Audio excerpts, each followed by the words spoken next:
क्या तुम्हें पता है डीमन स्लेयर सीरीज ने तुमसे कई बार झूठ बोला है। जैसे जब तांजीरो की तलवार का कलर ब्लैक हो जाता है तब साकोंजी और हागा नेजुका डर जाते हैं और शॉक हो जाते हैं, क्योंकि लोगों का मानना था कि ब्लैक ब्लेड यूजर्स बहुत ही कम उम्र में मारे जाते हैं और किसी भी ब्रीदिंग स्टाइल को नहीं सीख पाते, और तांजीरो भी ये सुनकर शॉक रह जाता है। लेकिन सच तो ये है कि ब्लैक ब्लेड यूजर्स दुनिया के सबसे टैलेंटेड और पावरफुल स्वॉर्ड्समैन होते हैं, और वो ब्रीदिंग स्टाइल सिर्फ इसलिए नहीं सीख पाते क्योंकि वो बने हैं सबसे पावरफुल ब्रीदिंग सन ब्रीदिंग को सीखने के लिए। अगर तुम्हें ये सीक्रेट इंटरेस्टिंग नहीं लगा तो क्या तुम इस हिडन डिटेल के बारे में जानते हो या फिर इस वाले सीक्रेट के बारे में जानते हो?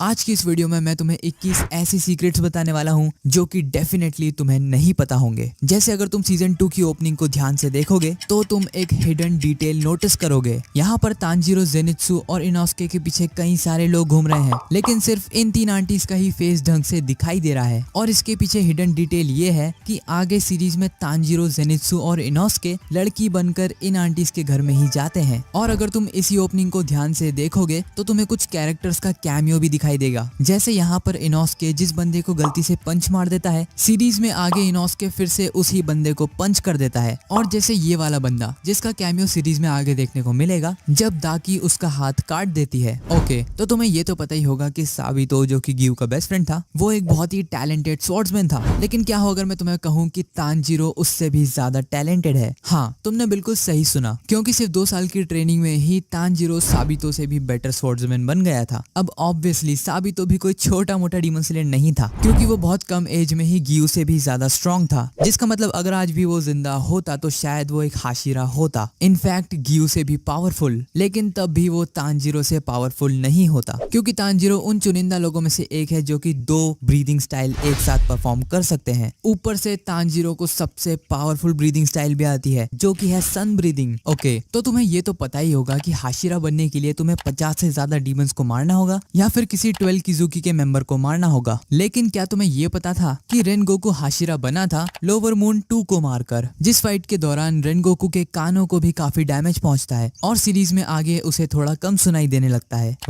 अब तक मैंने तुम्हें 21 में से सिर्फ और सिर्फ 5 सीक्रेट्स ही बताए हैं जो कि तुम्हें काफी पसंद आए हैं, लेकिन इसके आगे आने वाले सीक्रेट्स तो और भी ज्यादा इंसेन है। इसीलिए अगर वीडियो पसंद आ रही है तो शर्माओ मत, लाइक कर दो। क्या तुम्हें ये बात पता थी कि तांजीरो की स्वॉर्ड एक्चुअली में जुजुत्सु काइसेन में अपीयर हुई है? तो अभी रिसेंट चैप्टर्स में से ही एक चैप्टर में ये मोटा बंदा सिटी में भाग रहा होता है एक तलवार ढूंढने के लिए, और तलवार ढूंढते ढूंढते वो एक बच्चे के कमरे में घुस जाता है और वहीं पर उसे दिखती है ये वाली कटाना। लेकिन जैसे ही वो उसे उठाता है उसे पता चलता है कि ये तो एक बच्चे का खिलौना है। लेकिन सबसे कमाल की बात तो ये थी कि जब वो उस टॉय के बटन को प्रेस करता है तब उस खिलौने में से आवाज आती है, water breathing first form water surface splash. Demon slayer में मैंने कुछ ऐसी चीजें नोटिस करी है जो कि तुमने भी नोटिस करी होगी कि कैसे सीरीज के कुछ कैरेक्टर्स रिजेंबल करते हैं हमारी बॉडी के 5 सेंसेस को। जैसे तांजीरो रिजेंबल करता है सेंस ऑफ स्मेल को, क्योंकि तांजीरो की स्मेल करने की पावर बहुत ही अच्छी है। जिसके बाद आता है जेनित्सु जिसके पास है सेंस ऑफ हियरिंग। वहीं इनोस्के रिजेंबल करता है सेंस ऑफ टच को, क्योंकि इनोस्के की टच करने की पावर इतनी कमाल की है कि वो कहीं दूर से गिरते हुए पत्ते को भी फील कर सकता है। कनाओ रिजेंबल करती है सेंस ऑफ साइट को, क्योंकि उसकी आंखें इतनी अच्छी है कि उसने देखने मात्र से ही फ्लावर ब्रीदिंग के बेसिक सीख लिए थे। And then we have Genya for sense of taste, और ऐसा इसलिए है क्योंकि गेन्या खा सकता है डीमंस को और टेम्पररी उनसे पावर भी गेन कर सकता है। तो तुमने फॉर्मर वाटर हाशिरा को हमेशा ये रेड कलर का मास्क लगाते हुए देखा होगा, लेकिन इसका कारण क्या है? तो बेसिकली साकोंजी ओरोकोडाकी का रियल फेस बहुत ही ज्यादा काइंड और जेंटल है, जिस वजह से कई लोग, यहाँ तक कि कई डीमंस भी उसका मजाक उड़ा दिया करते थे। इसलिए वो अपने फेस को लेकर काफी एम्बैरेस्ड फील करता था। एंड यही वो कारण था कि फॉर्मर वाटर हाशिरा ने अपने फेस के आगे ये डेंजर मास्क लगाना शुरू कर दिया। अब अगर तुम्हें डीमन स्लेयर पसंद है तो उसका एक कारण तो जरूर होगा उसके एनिमेशंस। लेकिन इतने कमाल के एनिमेशंस के लिए कमाल का पैसा भी लगता है, क्योंकि एवरेजली डीमन स्लेयर के हर एपिसोड का बजट अ वॉपिंग $80,000 होता है, मतलब लगभग 60 से 70 लाख रुपए पर एपिसोड। और अब तुम अंदाजा लगा सकते हो कि एक सीजन को बनाने में कितने करोड़ों का इन्वेस्टमेंट लगता होगा। क्या तुम जानते हो कि सारे हाशिरास की रियल एज क्या है? अगर नहीं जानते तो टेंशन मत लो, मैं बता देता हूँ। तो सबसे पहले गियोमे की एज है 27 और वो सभी हाशिरास में सबसे बड़ा है। जिसके बाद आता है फ्लैशी तेनगेन जिसकी एज है 23। फिर आते हैं गियू, ओबोनॉय और सानेमी, क्योंकि इन तीनों की एज सेम है और इन तीनों की एज है 21। जिसके बाद आता है फ्लेम हाशिरा क्योजिरो रेनगोकू जिसकी आकाजा से फाइट के दौरान एज थी 20। फिर आती है लव हाशिरा मित्सुरी जिसकी एज है 19 एंड देन शिनोबू जिसकी एज सिर्फ 18 साल है और सबसे आखिर में द यंगेस्ट हाशिरा मुइचिरो तोकितो जिसकी एज है 14। तुम्हें ये तो पता ही होगा कि गेन्या डीमंस को खा सकता है और टेम्परेली उनसे पावर्स ले सकता है, लेकिन गेन्या ये करने वाला अकेला नहीं है। हालांकि ये स्पेशल केस क्यों, क्या और कैसे है इस बारे में तो कोई ज्यादा नहीं जानता, लेकिन कोकोशिबो ने इन्फिनिटी कैसल आर के दौरान बताया था कि 300 साल पहले एक और ऐसा इंसान था जो कि डीमंस को खाकर उनसे पावर्स गेन कर सकता था।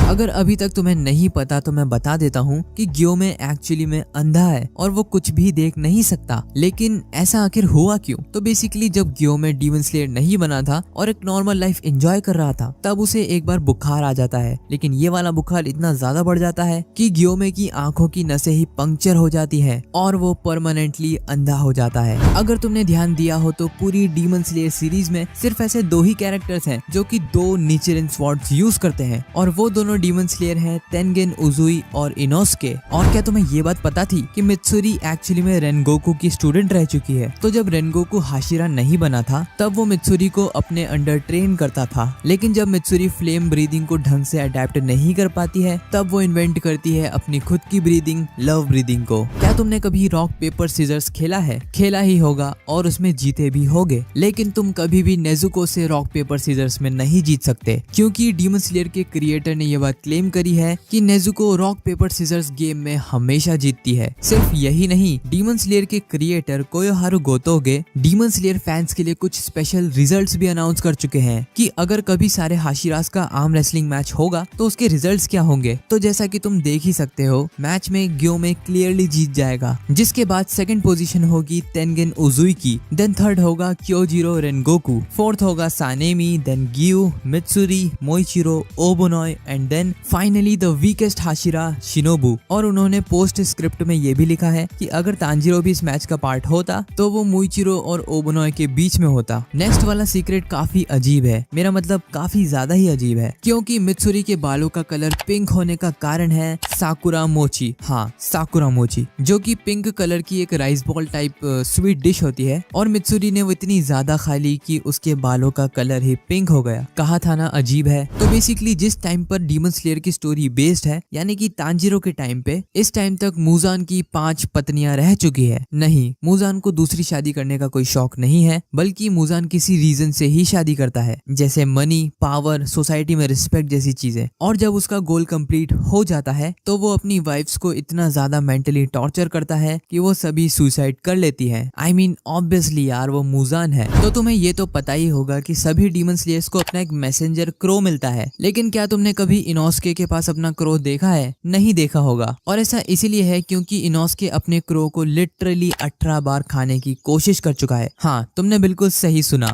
18 बार खाने की कोशिश कर चुका है। अपर मून 6 ग्योतारो और दाकी को हरा देने के बाद तेनगेन उजुई रिटायरमेंट ले लेता है। अब यहाँ पर बहुत सारे लोग सोचते हैं कि तेनगेन अपनी इंजरीज की वजह से रिटायरमेंट लेता है, लेकिन ऐसा बिल्कुल भी नहीं है। एक्चुअली में तेनगेन रिटायरमेंट लेता है क्योंकि उसकी वाइफ हिनात्सुरु हमेशा से चाहती थी कि वो एक नॉर्मल लाइफ जिए और इसीलिए फाइनली तेनगेन अपना रिटायरमेंट ले लेता है। जब भी डीमन स्लेयर सीरीज में कोई फाइट होती है तब उसका बेस्ट पार्ट होता है एलिमेंट्स के विजुअल इफेक्ट्स। लेकिन क्या हो अगर मैं तुमसे बोलूं कि वो इफेक्ट्स एग्जिस्ट करते ही नहीं है? हाँ, तुमने बिल्कुल सही सुना। तो कोयोहारू गोतोगे ने ये चीज फाइनली कंफर्म कर दी है कि ये सारे इफेक्ट्स यूजर अपने दिमाग में बनाता है, जिससे वो ब्रीदिंग स्टाइल्स को अच्छे से परफॉर्म कर पाता है। और हम ये इफेक्ट सिर्फ इसीलिए देख पाते हैं क्योंकि हम उस कैरेक्टर के पर्सपेक्टिव से फाइट को देखते हैं। वैसे मुजान की मौत के बाद फ्यूचर जनरेशंस में क्या होता है ये जानने के लिए इस वीडियो पर क्लिक कर दो। अब देख क्या रहे हो यार, क्लिक करो।